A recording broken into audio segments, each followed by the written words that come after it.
One of the last things that I need to highlight is that he is cutting himself. He is using rocks and he is using sharp objects because he is cutting on himself, and it seems like he is dealing with a mental illness. I want to talk to those of you who are watching who may be able to relate. Now, maybe you don't cut yourself physically, but there are other people who, though they may have never done it physically, what about emotionally? You are cutting yourselves. You are hitting yourself. You are trying to beat yourself down and beat yourself up because maybe you've never forgiven yourself. You have never forgiven yourself because of that day when you went to get that abortion. You've never forgiven yourself because of that night when you lost your virginity. You have never forgiven yourself because of some of the things that you did. And God wants you to know that you cannot out-sin his grace. Come a little closer to the screen. I don't care what you have done. I don't care what you did last summer.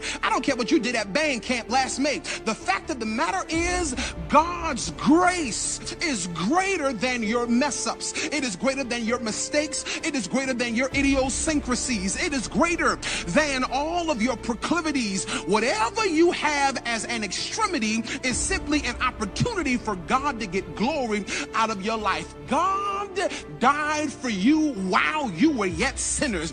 He died for you knowing that you would have blunt stains on your fingernails, knowing that you would have nicotine on your breath, knowing that you would wake up in the bed with a man you weren't married to, knowing that you would be leaving a hotel from a woman that you are not in covenant relationship with. And God looked beyond all of your fault and he still saw the need that he has for you because he loves you just that much.